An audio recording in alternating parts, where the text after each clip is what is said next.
Bismillahirrahmanirrahim. Assalamualaikum warahmatullahi wabarakatuh.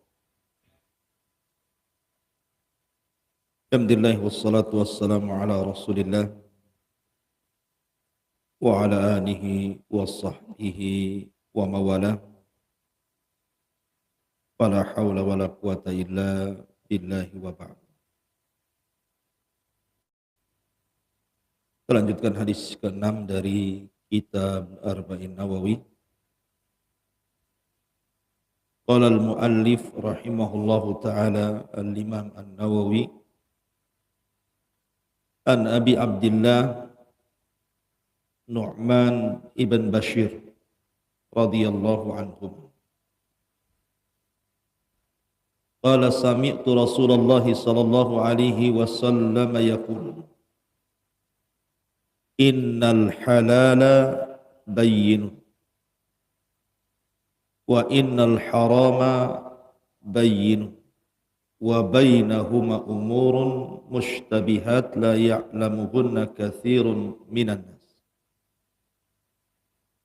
faman ittaqa syubhat istabra'a li dinihi wa irdihi wa man waqa'a fi syubhati waqa'a fil haram karra'i yar'a hawlal hima yushiku an yarta'a fihi ala wa inna likulli malakin hima ala wa inna himallahi maharim ala wa inna fil jasadi mudghatan idza salahat salahal jasadu kulluh wa idza fasadat fasadal jasadu kulluh ala wa hiyal qalb. Dari Abu Abdillah Nu'man ibn Bashir radhiyallahu an, aku mendengar Nabi sallallahu alaihi wasallam bersabda, sesungguhnya yang halal itu telah jelas dan yang haram pun telah jelas. Sedangkan di antara yang halal dan yang haram itu ada perkara-perkara syubhat atau samar yang banyak manusia tidak mengetahui hukumnya. Barang siapa menghindari dari yang syubhat atau yang samar, maka ia telah membersihkan agama dan kehormatannya. Barang siapa yang jatuh ke dalam perkara syubhat atau samar, maka dia telah jatuh kepada perkara haram. Seperti penggembala yang berada di dekat pagar larangan milik orang lain, dikhawatirkan dia akan masuk ke dalam. Ketahuilah bahwa setiap raja itu memiliki aturan-aturan. Ketahuilah bahwa aturan-aturan Allah adalah larangan-larangannya. Ketahuilah bahwa di dalam jasad manusia terdapat segumpal daging. Jika dia baik, maka baik seluruh jasadnya. Jika dia rusak, maka rusaklah seluruh jasadnya. Ketahuilah yang dimaksud segumpal daging itu adalah hati manusia. Baik. Hadis ini rawinya adalah dari Abu Abdillah Nu'man ibn Bashir ibn Sa'd ibn Tha'labati al-Ansari al-Khajrazi. Nu'man ibn Bashir adalah orang Ansar dan dia dari kabilah Khajraj. Kabilah terbesar dari kabilah-kabilah Ansar itu Khajraj. Di sana ada Aus. Dan gelarnya Abu Abdillah. Kunyahnya Abu Abdillah. Ingat, Nu'man bin Bashir ini adalah bayi yang pertama lahir setelah hijrah Nabi dari kalangan Ansar. Tapi dari kalangan Muhajirin namanya Abdullah ibn Zubair. Jadi ketika Rasul lahir hijrah dari Mekah ke Madinah, maka ada dua manusia lahir. Satu dari muhajirin Abdullah ibn Zubair, putra Asma pintu Abi Bakar, pasangan Zubair bin Awam, yang Aisyah radhiyallahu anha suka menggendong Abdullah ibn Zubair ini. Saking sayangnya Aisyah dengan Abdullah ibn Zubair, maka orang memanggilnya Aisyah dengan kata-kata Ummu Abdillah. Tapi dari kalangan Ansar, yang pertama kali lahir setelah hijrah Rasul adalah Nu'man ibn Bashir. Maka dia awal maulud ba'dal hijrah minal Ansar. Bayi yang pertama lahir dari kalangan Ansar setelah hijrahnya Nabi sallallahu alaihi wasallam. Lah, keluarga Nu'man ibn Bashir, ayahnya seorang sahabat. Bashir ibn Sa'ad seorang sahabat. Dan ibundanya juga sama. Ammarah bintu Rawaha adalah seorang sahabiyah. Dia saudara daripada Abdullah ibn Rawaha ibn Tha'labah. La Nu'man bin Bashir, ketika Nabi SAW datang, maka 14 bulan setelah Rasul di Madinah beliau lahir. Berarti dengan wafatnya Nabi SAW di tahun 11 Hijriah, usia Nu'man bin Bashir belum balik. Karena lahir 2 Hijriah, Rasul meninggal 10 Hijriah. Ya, sekitar 9 tahun usia. Sehingga tidak banyak menimba ilmu dari Rasul karena masih anak-anak. Nah, salah satu hadis yang ia dengar ketika anak-anak adalah hadis yang kita baca ini. Sami'tu, aku dengar. Kebanyakan hadis-hadis Nu'man bin Bashir ini diambil dari kibarus sahabat. Sahabat-sahabat yang senior. Abu Bakar, Umar, Uthman, dan begitu seterusnya. Dan hadis yang diriwayatkan Nu'man bin Bashir ini mencapai 100 kurang lebih. Yang tersebar di beberapa kitab sunan dan musnad. Tetapi tidak banyak dengar langsung dari Nabi, kecuali hadis ini. Dia mendengar langsung dari Nabi sallallahu alaihi wasallam. Ketika lahir saja, Nu'man ibn Bashir ini dibawa oleh orang tuanya menghadap Nabi sallallahu alaihi wasallam. Kemudian Nabi sallallahu alaihi wasallam mentahniknya, tahnik sunnah, mengunyah kurma sampai lembut, kemudian mengoleskan di bibir bayi, kemudian mendoakan doa yang baik kepada bayi tersebut. Subhanallah. Orang tuanya, ibundanya Ammarah bintu Rawaha ini meminta kepada Nabi SAW supaya Nu'man ini didoakan banyak harta dan anak-anaknya. Ya Rasulullah, tolonglah doakan anak saya ini, kalau sudah besar jadi orang kaya, banyak anak. Itu permintaan ibunya. Tapi Nabi SAW mengatakan, amma tardain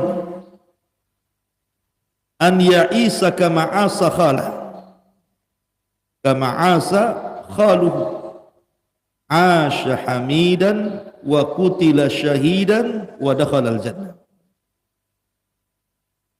Amma tardaina, tidakkah kau ridha wahai Ammar, ibundanya Nu'man bin Bashir, agar kelak Nu'man ini kalau sudah besar seperti kondisi paman-pamannya, di mana dia hidup secara terpuji, mati secara syahid, dan Allah masukkan ke dalam surga. Akhirnya Rasul pun mendoakan Nu'man ibn Bashir dengan 3 kalimat ini. Semoga anak ini kalau kelak sudah besar, asya hamidan, hidup dipuji manusia. Wa qutila syahidan, tapi kelak akan dibunuh secara syahid. dan Allah akan masukkan ia ke dalam surga. Subhanallah, ini kan kemuliaan semuanya. Hidup mulia, mati syahid, masuk surga. Kan enak. Sementara ibundanya meminta kepada Nabi SAW supaya diberikan kekayaan dan banyak keturunan kan itu. Tapi Rasul pilihkan doa terbaik daripada itu. Karena ibundanya bicara tentang dunia. Tapi akhirat pilihkan kepada Nu'man ibn Bashir doa akhirat. Masyarul muslimin yang dimuliakan Allah Subhanahu wa taala. Di antara beberapa pelajaran dari Nu'man ibn Bashir ini, Nu'man ibn Bashir dan keluarganya mengajarkan kepada kita soal keadilan. Suatu ketika ayahandanya karena cinta dengan Nu'man bin Bashir, anaknya banyak, salah satunya Nu'man ibn Bashir. Jadi ayahnya hendak bersedekah memberikan harta kepada Nu'man ibn Bashir. Masalahnya anak-anak yang lainnya tidak diberi. Kadang orang tua kan begitu ya. Kalau cinta dengan salah satu anaknya, yang lainnya kadang diabaikan. Mungkin karena anak itu sudah merawat dia ketika sakit, tiba-tiba dia berwasiat, nak kalau aku mati, karena engkau yang merawatku, rumah ini ambil, biarkan yang lainnya itu. Dia enggak sayang dengan saya. Banyak orang tua yang seperti itu.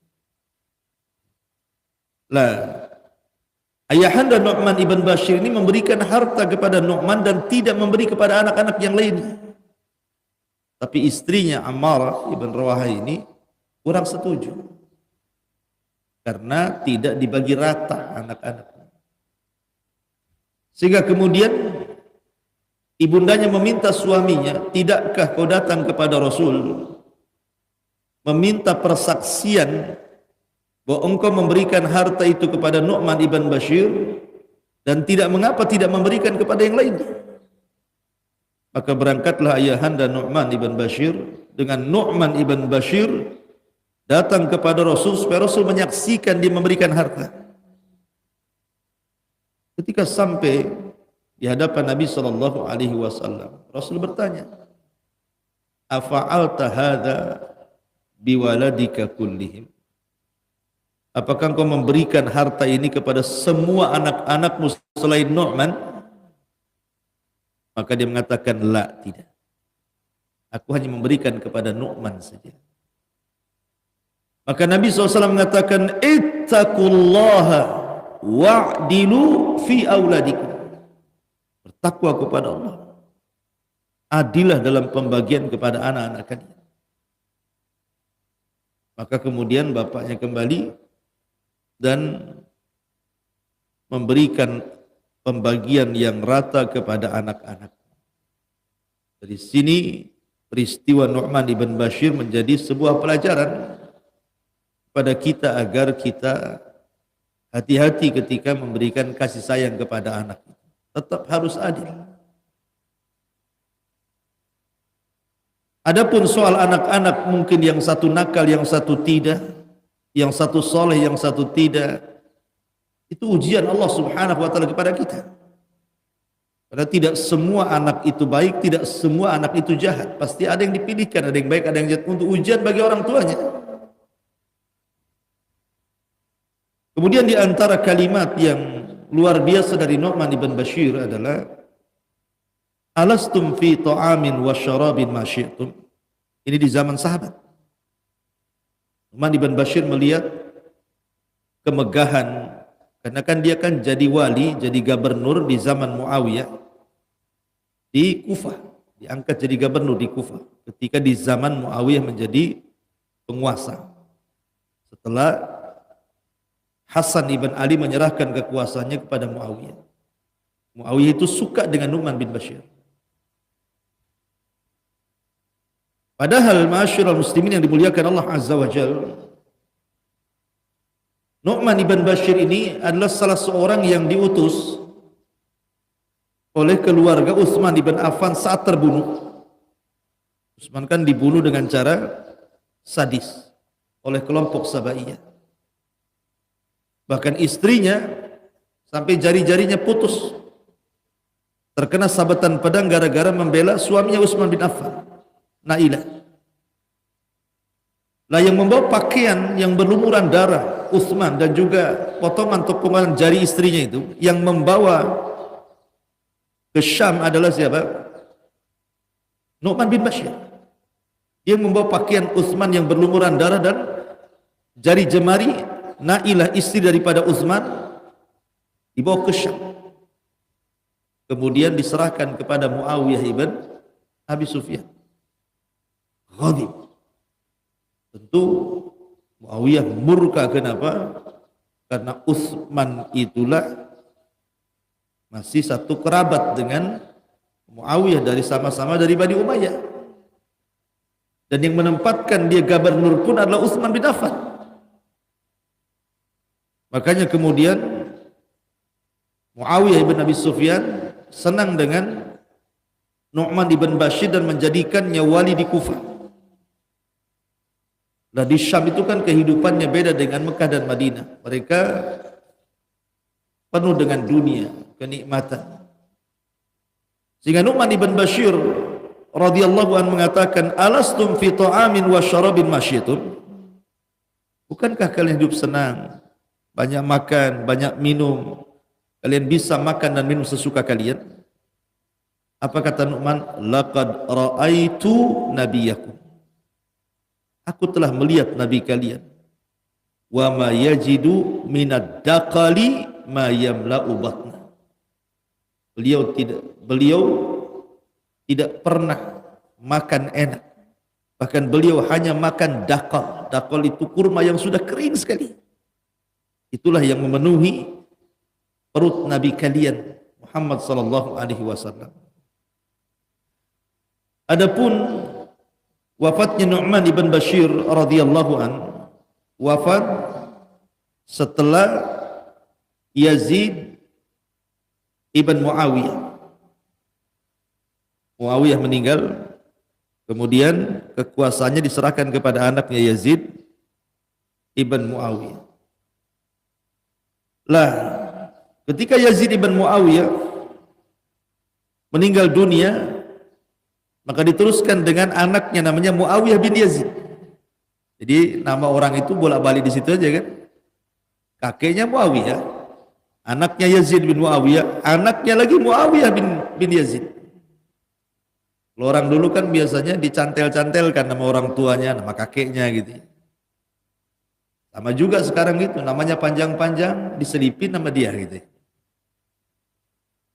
Masalahnya di zaman Muawiyah bin Yazid, kekuasaan dia lemah, tidak seperti kekuasaan ayahnya Muawiyah Yazid ataupun Muawiyah yang kuat. Dia cenderung ke akhirat, tidak cenderung ke politik. Sehingga karena itulah goncang kaum muslimin di mana-mana. Maka dari Madinah tiba-tiba Abdullah ibn Zubair, tadi saya katakan bayi yang pertama lahir dari kalangan muhajirin, tiba-tiba memproklamirkan dirinya menjadi khilafah. Karena udah kacau kekuasaan kaum muslimin, di sana pecah sini pecah gitu kan, tidak bisa ditangani oleh Muawiyah bin Yazid. Maka Abdullah ibn Zubair dari arah Madinah langsung memproklamirkan jadi khalifah. Banyak orang berbayat dari mana-mana. Muawiyah bin Yazid ditinggalkan, sehingga banyak orang-orang, hampir mayoritas seluruh penjuru negeri kaum muslimin berbaiat kepada Abdullah ibn Zubair, termasuk juga Nu'man ibn Bashir. Dia tinggalkan Muawiyah bin Yazid, dia berbaiat kepada siapa? Abdullah ibn Zubair. Maka penduduk Himsa marah. Gimana kok dia gubernurnya bukan wala kepada Muawiyah bin Yazid, malah walanya ke siapa? Kepada Abdullah bin Zubair. Maka dia pun kemudian diikuti oleh Khalid ibnu Khalid al-Kala'i. Di tengah jalan kemudian dibunuhlah Nu'man ibn Bashir, persis seperti yang dikatakan Rasul, kutila syahida, di dibunuh mati syahid. Ya. Dari sini ma'asyiral muslimin yang dimuliakan Allah Subhanahu wa taala, nubuwah Rasul itu menjadi sebuah kenyataan. Ya, karena Rasul tidak pernah mengucapkan dengan hawa nafsu.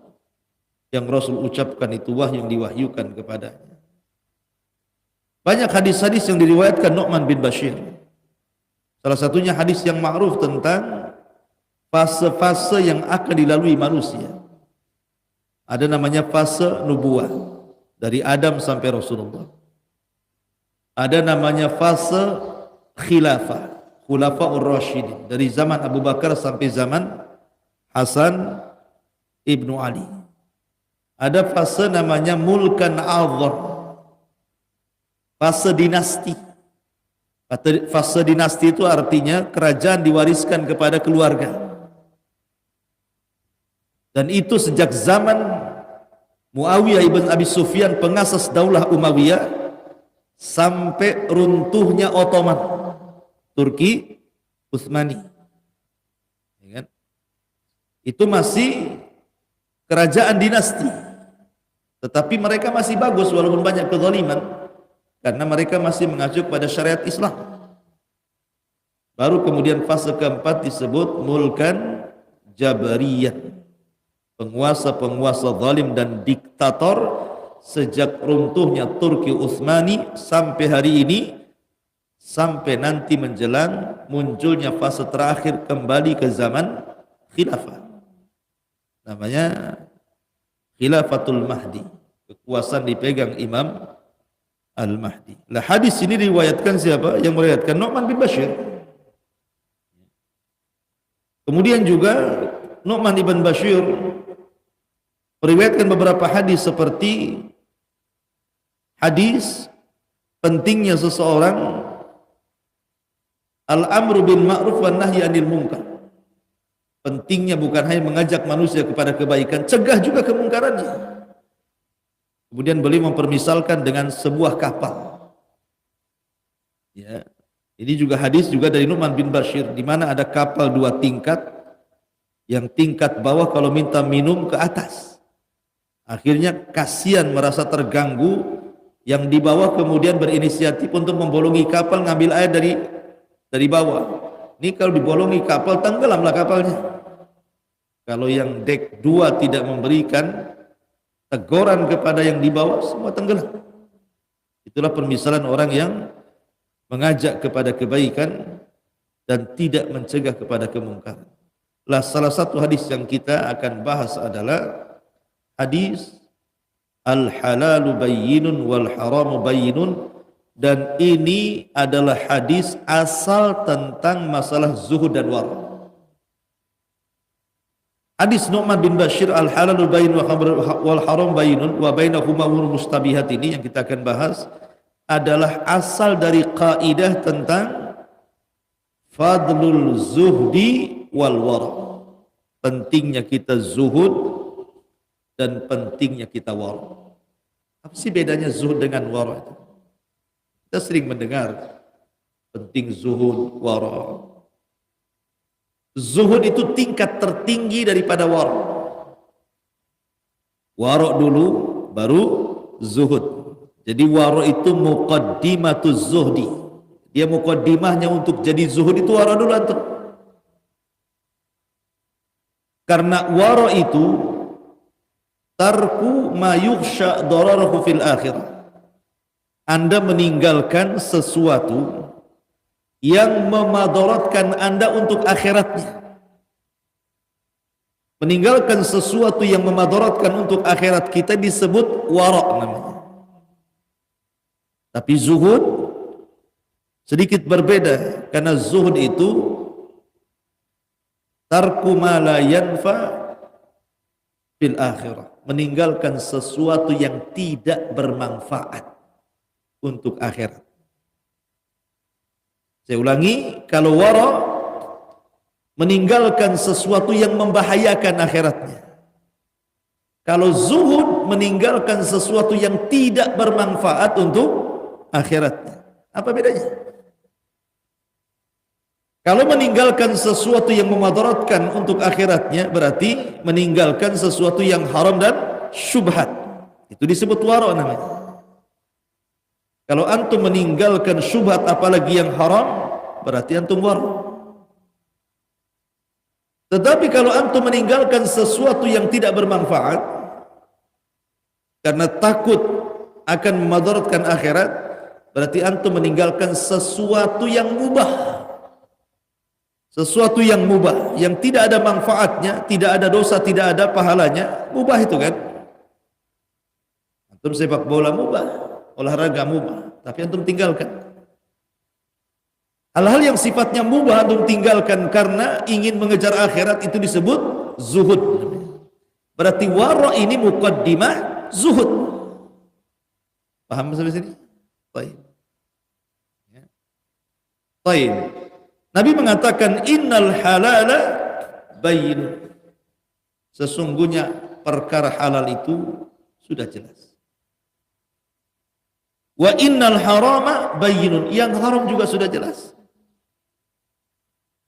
Apa yang dinaskan halal, kita halalkan. Kalau Quran mengatakan halal, hadis mengatakan halal, halal. Apa yang diharamkan Al-Quran dan Sunnah haram, kita haramkan. Apa yang didiamkan, Quran tidak mengatakan halal, juga tidak mengatakan haram, hadis tidak mengatakan halal, ataupun tidak mengatakan haram, maka dalam urusan dunia tetap halal. Tetap halal. Sampai datang dalil yang mengharamkan. Yang halal jelas. Sesuatu yang antum makan yang halal itu kan jelas semua orang tahu. Antum minum jus jeruk, jus lemon, jus durian, halal. Antum makan nasi halal. Yang halal itu jelas sebenarnya. Atau memakai pakaian gitu ya. Tahu bahwa pakaian ini tidak boleh, haram. Pakaian ini yang boleh, halal. Tahu kita semua, jelas. Yang haram juga jelas. Khamar, babi, anjing, jelas kan itu ya. Atau dalam bab muamalah, riba, zalim dan yang lainnya, jelas. Yang tidak jelas itu yang tengah-tengah. Ini halal ke haram? Syubhat jadinya. Jadi orang yang ragu-ragu, tidak tahu ini halal, ini haram, ini disebut syubhat. Syubhat ini bisa mengantarkan ke halal, bisa mengantarkan ke haram. Kalau antum meninggalkan syubhat karena lebih ke haram,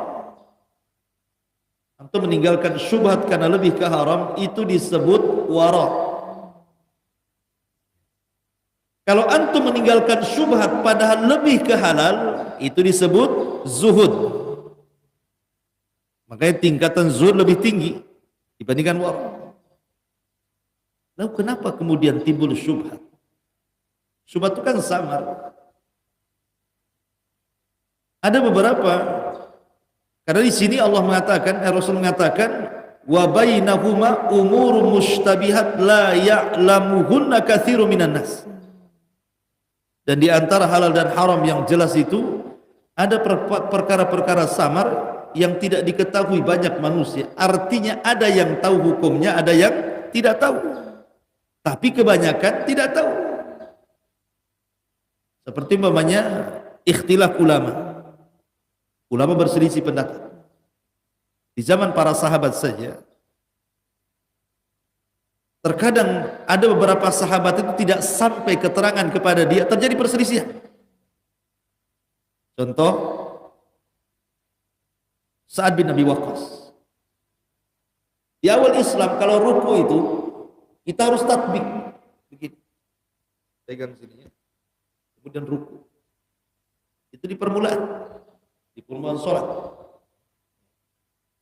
Tapi kemudian datang larangan tatbik. Sa'ad bin Abi Waqqas tidak tahu, sehingga terjadi khilaf di sini.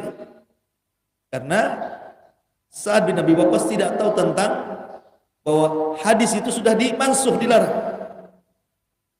Bahwa ruku nggak seperti itu, yang meletakkan tangan di lutut kan itu. Atau contoh yang lain seperti yang terjadi kepada Abdullah ibn Mas'ud ketika bicara soal larangan bicara dalam sholat. Hadis tidak sampai kepada dia bahwa telah turun ayat Al-Quran melarang bicara dalam sholat. Terjadi khilaf. Atau Abdullah ibn Mas'ud dengan Ali radhiyallahu anhu tentang soal hukum nikah mut'ah. Abdullah bin Abbas membolehkan. Datang Ali mengatakan, anta rajulun ta'ih, engkau ini orang bodoh katanya. Nabi sudah melarang, tidak boleh nikah mut'ah di Khaybar sebagaimana melarang keledai peliharaan itu dimakan, kata Ali. Agak terjadi khilaf di sini kan. Lah, terkadang orang-orang yang setelahnya menjadi syubhat, ragu-ragu, ini yang benar yang mana? Kan itu ya. Jadi syubhat gitu ya jadinya kan. Yang benar ke yang ini ke yang itu kan. Itu juga karena terjadi khilaf di antara para ulama, orang-orang setelahnya tidak ada yang tahu. Ketika datang keterangan mana yang dimansuh, mana yang dinasikh, kalau dia tidak punya ilmu jadi syubhat jadinya. Tapi Nabi SAW mengajarkan kepada kita agar kita meninggalkan syubhat. Jauh lebih baik dibandingkan masuk dalam syubhat. Contoh, ketika Nabi SAW hendak pulang ke rumah istri-istrinya, di tengah jalan dia menemukan kurma, jatuh satu butir kurma di jalan. Itu disebut luqatah, dalam bab fikih itu namanya luqatah. Barang jatuh itu luqatah artinya. Boleh seperti namanya di sini antum di belakang ada truk bawa jeruk. Jatuh pula satu butir. Tak mungkinlah truk balik lagi gara-gara satu butir. Rugi dengan bensinnya kan. Antum nampak tuh. Antum mau ngejar ngambil jeruk. Papa gitu kan. Ini satu jeruknya nih. Pada satu truk itu jeruknya kan. Udah jauh entah kemana truknya itu. Antum diambilnya sama antum, dicari truk udah nggak ada. Itu disebut luqatah, halal dimakan. Boleh dimakan daripada busuk. Tapi kalau jatuh satu karung, dua karung jangan. Setengah truk jatuh antum ambil semua, rampok kan. Nanti kan balik lagi truknya kan. Artinya bahwa Nabi itu menemukan luqatah, kurma jatuh. Pas mau diambil, gak jadi dimakan.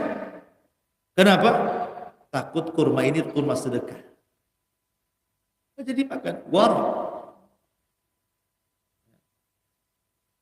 Kemudian juga kita lihat, nah ini namanya meninggalkan syubhat kan, ragu-ragu antara sedekah atau hadiah itu kan syubhat jadinya kan. Rasul meninggalkan, tidak mau makan. Atau contoh ketika Nabi SAW bersama Safiyah, Safiyah bintu Huyai ibn Akhtab, salah satu istri Nabi, Safiyah, putri daripada seorang pembesar Yahudi, Huyai ibn Akhtab. Rasul lagi berdua-duaan, malam-malam kan gelap sama. Datanglah dua sahabat lewat. Tiba-tiba ketika berjalan di depan Rasul tergesa-gesa dia jalannya. Kata Nabi SAW, kenapa kalian tergesa-gesa? Saya ini bersama Safiyah istri saya. Sahabat mengatakan, tidak ya Rasul, kami tidak mungkin suudzon kepadamu. Seorang Nabi. Tapi Rasul mengatakan tidak, syaitan itu masuk dari jalan darah orang. Kata Nabi gitu kan. Bagaimana Rasul menjelaskan ini Safiyah, bukan siapa-siapa. Saya bukan dengan perempuan lain, ini istri saya. Karena gelap-gelap masalahnya. Sahabat tergesa-gesa jalannya. Tapi sahabat mengatakan tidak, kami tidak bermaksud apa-apa wahai Rasul. Tidak, setan itu masuk dari jalan darah orang. Nah, gitu maksudnya. Rasul supaya jangan syubhatkan gitu. Nabi SAW menghilangkan keraguan-raguan di sini kepada para sahabat, karena syubhat itu melahirkan keraguan-raguan. Makanya Abdullah ibn Mubarak suatu ketika belajar, pinjam pena sama kawannya. Dia belajar ke ulama Syam, kemudian pulang ke Irak. Sampai di Irak penanya ke bawah, pena kawannya ini. Langsung dia tidak mau, hari itu dia datang ke Irak, balik lagi tuh membalikan penanya. Kalau kita ke bawah, alhamdulillah, mungkin orang itu nggak ingat pena di bawah. Apalagi nemu dompet itu udah nggak ada warung, nggak ada zuhud itu, main embat saja. Ibrahim bin Adham, dia suatu ketika beli kurma satu gantang. Di bawah timbangan ada kurma satu. Dikiranya kurma yang jatuh dari gantang yang sudah dibeli. Diambil kurma itu dimakan. Kemudian dia berangkat dari Mekah ke Palestina, ingin i'tikaf di Masjidil Baitul Maqdis, di Masjidil Aqsa. Selama 3 bulan dia sholatnya tidak khusyuk, baca Quran tidak khusyuk, doa tidak khusyuk. Berpikir dia, apa yang salah dengan saya? Dia terpikir, dosa apa yang saya lakukan? Itulah ulama, dosa itu mempengaruhi ibadah gitu. Karena kita ini biasa maksiat, biasa aja. Gak merasakan khusyuk, tak khusyuk, ya biasa aja gitu ya. Gak mempengaruhi masalahnya maksiatnya. Jadi akhirnya kemudian terpikir, jangan gara-gara sebutir kurma yang dibawa gantang itu. Balik dia dari Palestina ke Mekah, nyari penjual kurma itu. Rupanya yang jual, yang dulu dia beli berbeda dengan yang sekarang dia mau nanyakan kurma yang jatuh. Dulu orang tua yang jual, sekarang anak muda. Sehingga kemudian ditanya, mana penjual yang lama tuh? Kata anak muda ini sudah meninggal. Lah kamu siapa? Saya anaknya. Kemudian dicerita, dulu saya ngambil kurma di bawah gantang. Saya pikir itu kurma saya yang sudah saya beli jatuh dari gantang. Jangan-jangan kurma itu milik bapakmu, bukan bagian dari kurma yang tertakar di gantang. Padahal kan belum jelas itu. Ya kan? Orang yang pun sudah meninggal. Tapi saking warok zuhudnya Ibrahim bin Adham ini, dia ingin memastikan dan dia minta maaf kepada penjual itu. Masalahnya dia mengatakan, kalau saya maafkan Pak. Masalahnya anak bapakku 10. Alamatnya ini. Didatangi semua anak-anaknya minta maaf. Gara-gara 1 butir. Kita ini terbalik. Kalau beli buah-buahan gak diizinkan, main ambil dimakan. Ya kan? Umumnya kan begitu ya. Beli dukuh nih. Gak pernah izin cicipi ya bang? Nah, enggak. Ya. Cut, gak mau saya. Udah kemakan itu. Bayangkan, gak ada waroknya di zaman sekarang ini. Ini loh, dia sangka milik dia. Ini sudah tahu milik yang jual, tetap aja diambil. Habis nggak enak dicelaknya pula penjual, kan kurang ajar. Sudah ngambil, nggak enak dicelak kan gitu. Habis itu nggak beli, ini nggak dibayar yang tadi yang kecut tuh. La haula wala quwata illa billah. Memang nggak ada warung, nggak ada zuhud zaman sekarang ini. Jadi bagaimana Ibrahim bin Adham mengajarkan kepada kita warok terbebas dari syubhat. Begitu para ulama. Sampai Sufyan Ats-Tsauri atau Thabit ibn Ibrahim, ayahanda Nu'man ibn Thabit, Abu Hanifah. Namanya kan Nu'man bin Thabit Abu Hanifah. Ayahnya Thabit ibn Ibrahim. Thabit ini suatu ketika dia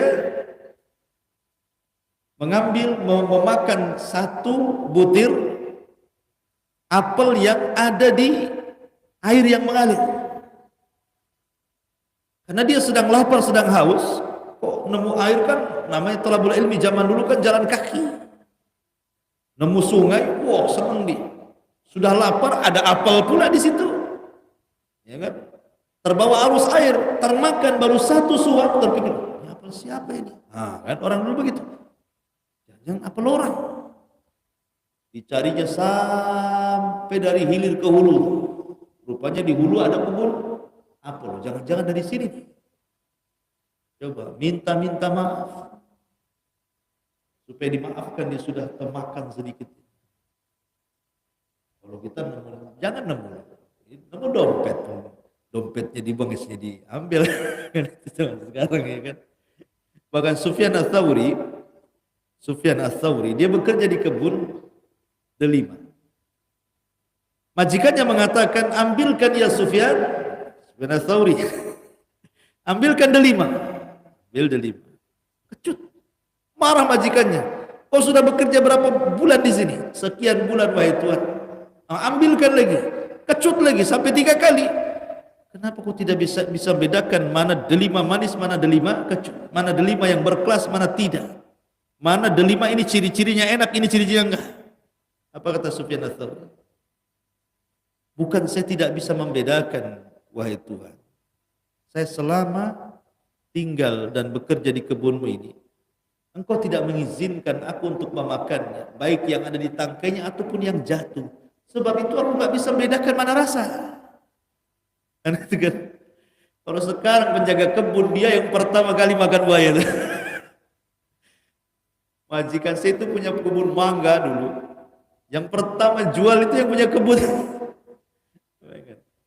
Jadi dari situlah makanya waronya sudah nggak ada lagi di sini. Padahal hadis ini adalah kaidah yang besar bicara tentang wara di sini. Faman ittaqa syubhat faqad istabra'a li dinihi wa irdihi. Wa man waqa'a fi syubhat waqa'a fil haram. Barang siapa yang jatuh kepada perkara syubhat, jatuh kepada haram. Kata para ulama maknanya, siapa yang memudah-mudahkan dengan perkara syubhat pasti akan memudahkan dengan perkara haram. Siapa yang hati-hati tentang perkara syubhat, maka dia lebih hati-hati dari perkara haram. Kemudian Rasul mengatakan, karra'i yar'a haulal hima yushiku an yarta'a fi. Coba perhatikan, antum punya kebun sebelah sini. Ini kebun tetangga antum, antum gembala kambing. Kalau kambing antum tidak diikat, apa yang terjadi? Bisa saja kambing ini lihat loncat ke tanah tetangga kan, mungkin rumputnya lebih hijau, bisa saja masuk tuh. Dan tidak tahu. Kalau kambing itu nggak diikat, artinya apa? Antara ini syubhat, ini haram. Itu maksudnya. Ini kan tanah kita, ini tanah orang. Kemudian kita taruh kambing ini di perbatasan. Bisa saja kambing itu loncat ke tanah orang kan gitu. Ini perkara syubhat, ini perkara haram. Kalau kita sudah dekat-dekat ke syubhat, bisa aja nyemplung ke haram. Makanya di sini Nabi SAW mempermisalkan hadis Nu'man bin Bashir ini bahwa apa namanya, waman waqa fi syubhat waqa fil haram karra'i, seperti penggembala yar'a haulal hima yang sedang menggembala kambing di sekitar tanah larangan, tanah milik orang lain. Yushiku an yarta, boleh-boleh dia akan mengambil atau loncat ke tanah orang dan jadi haram. Ala wa inna likulli malikin hima, ala wa inna himallah maharim. Ingat, Allah itu punya batasan-batasan, dan batasan-batasannya Allah itu sesuatu yang haram. Terkadang orang memahami wara itu hanya sekedar meninggalkan sesuatu yang membahayakan untuk akhiratnya. Tidak, wara juga bukan hanya at-tarku meninggalkan, tapi wara juga berkaitan dengan al-fi'lu, perbuatan. Contoh begini, ada orang yang wara, tidak mau makan riba, tidak mau makan syubhat, tidak mau makan unsur judi, tidak mau makan uang-uang korupsi. Wara di sini dia. Tapi dia tidak wara terhadap kewajiban. Ketika subuh lewat, apa bedanya? Satu sisi dia nggak mau makan riba, tapi sisi lain tidak mau sholat subuh, apa bedanya? Nah, gitu loh. Jadi wara itu bukan hanya sekedar meninggalkan, tapi juga memperbuat perkara-perkara wajib. Meninggalkan yang haram wajib, meninggalkan yang syubhat sunnah, meninggalkan yang mubah ini martabatnya siddiqin, tinggi lagi. Ada 3 tingkatan kan? Orang meninggalkan yang haram wajib, orang meninggalkan yang syubhat sunnah, orang yang meninggalkan yang mubah, oh ini tingkatannya aulia, para wali ini. Makanya kadang ada orang itu tidak mau, memang jujur orangnya di kantor amanah, tapi tidak pernah sholat. Apa bedanya? Meninggalkan yang wajib lebih parah daripada melakukan yang haram. Karena meninggalkan yang wajib bisa kafir, tapi melakukan yang haram belum tentu kafir. Meninggalkan sholat bisa keluar dari Islam, tapi berzina belum tentu keluar dari Islam kan gitu, kecuali dihalalkan zina. Makanya penting di sini Jadi Allah itu punya larangan-larangan. Makanya Umar bin Abdul Aziz. Bayangkan dia masih kecil, belum balik, Umar bin Abdul Aziz itu. Makanya menjadi raja yang luar biasa. Dia telat sholat jamaah gara-gara apa? Sibuk nyisir. Sibuk nyisir di kaca kayak kita kecil-kecil kan itu kan. Pakai jelly itu apa kan? Sibuk aja. Akhirnya sibuk depan kaca, lewatlah jamaah. Ketika dia datang ke masjid, sudah selesai sholat. Baru dia masuk. Bapaknya marah. Dari mana kamu? Umar bin Abdul Aziz ini ya, sibuk menyisir rambut. Sibuk karena anak-anak zaman dulu, zaman kita aja kan gitu. Sisir aja di sini. Kalau dulu bergaya itu pakai sisir di belakang itu. Kemudian bertingkat jadi dompet. Baru dompet dikasih rantai kapal di sini. Mulai itu zaman kan memang makin zaman itu kan berlalu-lalu kan. Sekarang lain lagi pula bergaya kan. Mulai sobek-sobek disobekin lututnya, celananya, semacam. Tapi betato kan. Jadi ayahnya marah, saking ingin mendidik anaknya nih. Apa kata ayahnya? La ukallimuka abada. Kalau kau lakukan lagi, aku tidak akan bicara lagi dengan kamu. Habis itu tidak pernah dilakukan lagi. Langsung dicukur rambutnya, pelontos langsung. Gara-gara itu. Ini kan mengajari warok namanya ya. Ngajari warok. Sampai ibunya melihat Umar bin Abdul Aziz nangis pada anak-anak tuh. Dikiranya apa kalau anak-anak sekarang nangis?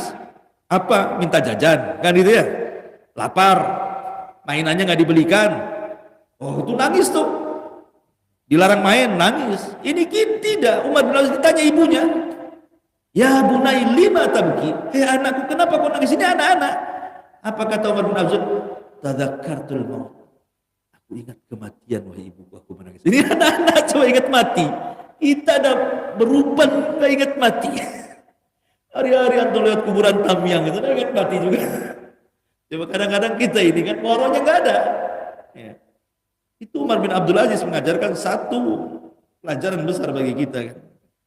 Kemudian yang terakhir adalah wa inna fil jasadi mudghah idza saluhat saluhal jasadu kullu wa idza fasadal jasadu kullu ala wahyal qalb. Ingat dalam badan kita ini ada segumpal daging. Kalau dia baik, baik semua. Kalau dia jahat, jahat semua. Itulah hati. Hati ini, makanya sebenarnya masalah waro itu sebenarnya kata para ulama mudah. Orang menjadi waro itu mudah. Contoh namanya Ibnu Sirin ditanya, Muhammad ibn Sirin seorang ulama tabi'in. Ketika ada orang mengatakan susah kali aku ini waro, kata Muhammad ibn Sirin salah. Waro itu mudah. Kata. Kok bisa wahai imam? Ya, karena setiap kau ragu tinggalkan. Kan senang. Ragu tinggalkan. Ragu tinggalkan. Mudah. Masalahnya hati ini cenderung cinta dunia. Itu yang membuat sulit kita waro.